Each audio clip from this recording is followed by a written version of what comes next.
verdadeiro guia online para a compreensão do sigilo bancário no Brasil. Imiscuir nos dados bancários do cliente, xeretar, bisbilhotar e revelar segredos bancários sem a competente autorização legal caracteriza a quebra do sigilo bancário. Devassar a vida bancária do cliente sem relevante razão de direito é odioso.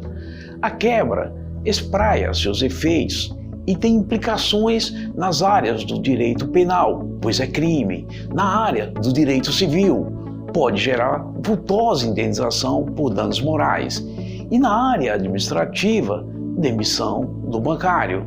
Vem daí a importância do estudo sobre o sigilo bancário. É importante sim, pois afeta o direito à intimidade, à privacidade, diz respeito ao direito de estar só, ao direito ao esquecimento. Não se pode fugir de nossa atenção que o banco encontra-se apoiado em 3 pilares: confiança, segredo e segurança. Em muitos países é conhecido como segredo bancário. Aqui, entre nós, no Brasil, é chamado de sigilo bancário. O segredo bancário é um dos pilares de sustentação da existência econômica do banco, dos mais importantes. Pois então, senão, vejamos, quem confiaria seu dinheiro a um banco que não protege e defende o sigilo bancário do seu cliente? Inspira confiança? É seguro um banco que não protege o sigilo? Notou? Viu que se houver descuido com o pilar segredo, que é o sigilo, os outros 2, os pilares confiança e segurança, estarão comprometidos?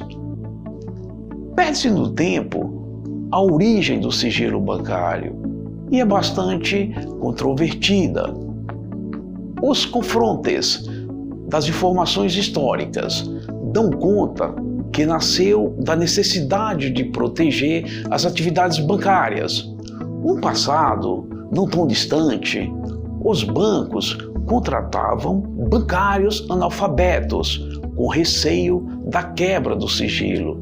E num passado mais remoto, o filósofo Sócrates, grego, nascido na Itália, na cidade de Atenas, por volta do ano 470 a.C., sustentava que os negócios com banqueiros se fazem sem testemunhas. Inclusive, há quem afirma que já se fazia presente no Código de Hammurabi do século XVIII a.C. O código foi baseado na lei de Talião, que dizia olho por olho, dente por dente. Principais características de um instituto jurídico. Quanto aos elementos de sigilo bancários, são os elementos pessoais envolvidos. Você tem aí o sujeito ativo da obrigação, que é o cliente, o sujeito passivo da obrigação, que é o banco, e o objeto da obrigação. O objeto da prestação da lei quanto ao sigilo bancário é a prestação entendida esta como a atitude ou omissão do banco em não revelar, mas guardar os segredos bancários dos clientes. O sujeito ativo, que é o cliente, o consumidor, é toda pessoa física ou jurídica que adquire ou utiliza produto ou serviço como destinatário final. Equipara-se ao consumidor, a coletividade de pessoas, ainda que indetermináveis, que haja intervido nas relações de consumo. Essa é a definição do Código de Defesa do Consumidor brasileiro.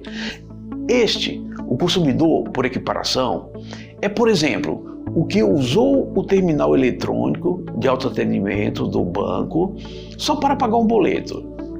Apesar de não ter relação contratual direta e pessoal com o banco e de não adquirir efetivamente um produto ou serviço bancário, mas pode ser um potencial cliente. Assim sendo, o consumidor, por equiparação, também deve ser protegido pelo sigilo. Quais os fundamentos legais do dever de sigilo bancário? O sigilo é regulado pela Lei Complementar 105 de 2001, além do artigo 5º, inciso 10 da Constituição Federal do Brasil de 1988. Embora não apareça a expressão sigilo bancário nela, mas é considerado espécie do gênero sigilo de dados. Conforme o entendimento da maioria dos doutrinadores e pela jurisprudência dominante dos tribunais, considerando a privacidade, a intimidade, a honra e a imagem das pessoas. Assim, está protegido e amparado constitucionalmente. A teoria para fundamentar o dever de sigilo. Por exemplo, teoria consuetudinária, teoria contratualista, a teoria do segredo profissional e a teoria do direito à intimidade dos bancos, entre outras.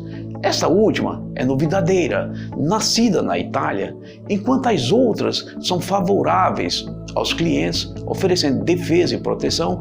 Ela protege os interesses do próprio banco, vez que ele também é parte nos contratos e negócios jurídicos bancários.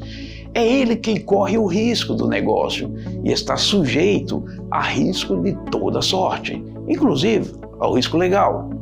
Poder Legislativo, CPI, que é a Comissão Parlamentar de Inquérito, o Ministério Público e a Fiscalização Tributária, podem quebrar o sigilo sem intermediação da Justiça? Bem, entre os profissionais do direito, costuma-se brincar que há sempre três correntes: a que diz sim, a que diz não e a corrente que diz depende.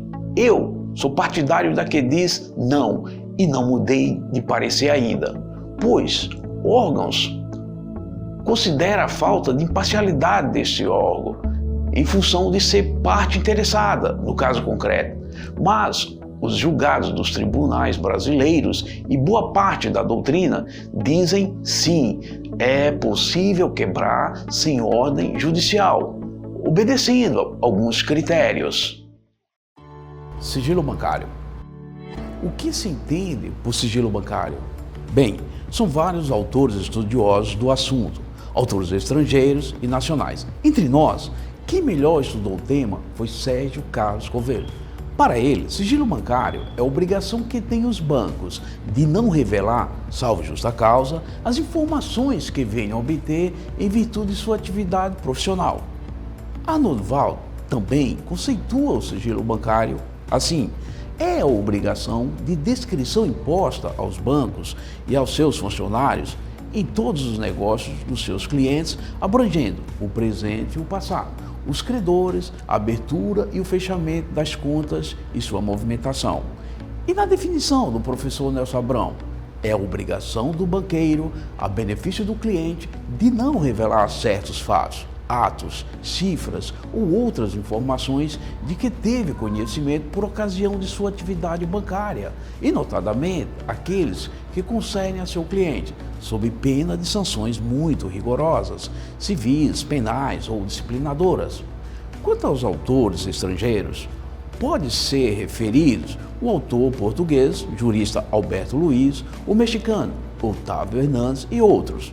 Importa lembrar que não devemos nos impressionar com as variações quanto à definição de sigilo bancário, pois as várias formas de se descreverem o conceito desse tipo de sigilo devem-se aos fatos, época e local onde se estudou o tema.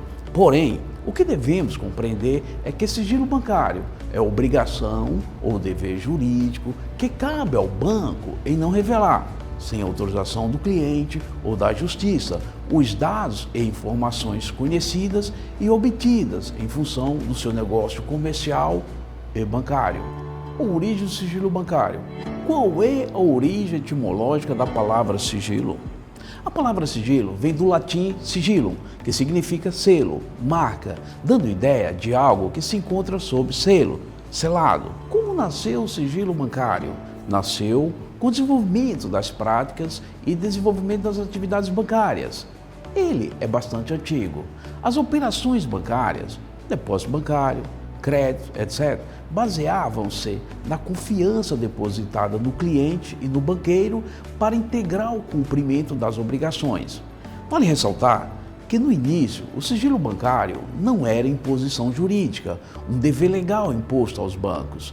Esse segredo era observado e cumprido espontaneamente pelos bancos. Com o passar dos tempos, o sigilo evoluiu e passou a ser previsto em lei, como obrigação dos bancos. Em alguns países, por isso se diz que o sigilo bancário teve origem consuetudinária, ou seja, começou como usos e costumes, como dever moral, dever ético. Assim, não havia previsão legal inicialmente. A natureza jurídica do sigilo bancário. Qual a natureza jurídica do sigilo bancário? Não oscilam muito as opiniões dos estudiosos do tema quanto à natureza jurídica do sigilo bancário. Sérgio Carlos Covello afirma tratar-se de obrigação jurídica do banco e seus empregados e prepostos, mas há quem defenda que a natureza do sigilo bancário é moral. Natureza jurídica, na terminologia jurídica, significa a essência de algo, a afinidade de um instituto jurídico com outros, podendo neles ser incluído aquele. Principais características de um instituto jurídico. Elementos envolvidos no sigilo bancário. Quantos e quais são os elementos envolvidos no sigilo bancário? São 3. O sujeito ativo, o sujeito passivo e o objeto. Quem pode figurar como sujeito ativo? Segundo o entendimento dos autores, sujeito ativo da obrigação do sigilo não é somente o cliente do banco, o contacorrentista, o poupador, o investidor, mas também qualquer um que utilize os serviços bancários sem necessidade de ser cliente deste ou freguês habitual do banco. Mas há quem pense diferente. É importante salientar que a pessoa jurídica, a empresa, também é sujeito ativo da obrigação do sigilo bancário, ou seja, tem direito ao sigilo. Mas alguns poucos estudiosos discordam e defendem que a pessoa jurídica não pode ser sujeito ativo da obrigação do sigilo. Atualmente, este último argumento não se sustenta de pé. Quem pode figurar como sujeito passivo da obrigação do sigilo bancário? Sujeito passivo é o banco, que é o devedor da obrigação, o que inclui o Banco Central. É o correspondente bancário, estando todos obrigados a observar e conservar o sigilo, além de outros entes, como administradoras de cartões, cooperativa de crédito, bolsa de valores, sociedades corretoras de títulos e valores mobiliários, o interventor, o liquidante e o síndico. Essas 3 últimas figuras que atuam quando o banco está em processo de falência. Assim, a obrigação de manter o segredo é de todos os empregados bancários e profissionais a ele equiparados, independente do cargo, função, posto e hierarquia dentro da empresa bancária. E quanto ao elemento objetivo do sigilo bancário, é a prestação, entendida esta como a atitude ou omissão do banco em não revelar, mas guardar os segredos bancários dos clientes. A lei preocupa-se com a preservação da relação entre banco e clientes, devendo o banco manter segredos sobre todos os negócios bancários. Assim, o objeto imediato do sigilo bancário são as operações bancárias ativas, que são os empréstimos, crédito, etc., nas quais o banqueiro se torna credor, e passivas, depósitos, contas correntes, etc., nas quais o banco se torna devedor dos clientes, bem como as atividades acessórias, que são as de serviços prestados pelo banco.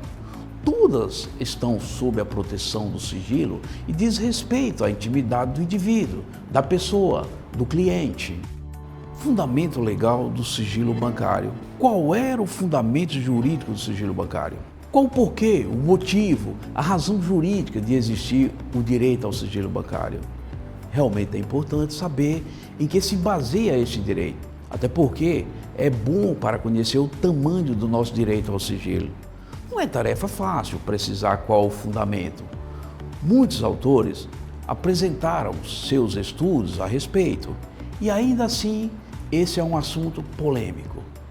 E não faltam teorias para fundamentar o sigilo bancário. Porém, a teoria que parece melhor fundamentar o sigilo é a teoria contratualista, sendo esta aceita pela maioria dos autores. Mas quais seriam essas outras teorias? Sem fazer uma análise aprofundada do tema, podemos citar o seguinte: os adeptos e seguidores da teoria consuetudinária defendem que o sigilo bancário se consagrou pelo uso e costume comercial dos bancos, ou seja, pelas práticas bancárias costumeiras entre banco e cliente. A crítica que se faz contra esta teoria é que só serve para países onde não existe lei específica sobre sigilo bancário. No Brasil, ela não tem importância, porque especificamente o sigilo bancário é regulado pela nossa Lei Complementar 105/2001, além do artigo 5º, inciso 10º, da Constituição Federal de 1988, conforme entendimento da maioria dos doutrinadores e pela jurisprudência dominante dos tribunais, considerando a privacidade, a intimidade, a honra e a imagem das pessoas. Está protegida e é amparada constitucionalmente. Quanto à teoria contratualista, os que admitem e acatam essa teoria é a maioria e entendem que o embasamento do sigilo bancário está no contrato existente entre cliente e banco. Para alguns dessa maioria, chega a afirmar que ainda que no contrato bancário não traga cláusula expressa, escrita a respeito do sigilo, considera-se que ela está implícita. Também se faz críticas a essa teoria com as perguntas: e se o contrato não se consumar, não chegar a existir ou for nulo? E os terceiros não clientes, alheios à relação contratual com o banco, que também têm direito ao sigilo? O que é a teoria da responsabilidade civil? Segundo essa teoria, o fundamento do sigilo reside na obrigação do banco de não revelar dados e informações secretos dos clientes, com prejuízo para estes. Os opositores dessa teoria ensinam que a responsabilidade civil diz respeito à reparação dos danos sofridos pelo cliente, ao ato ilícito de revelar o segredo.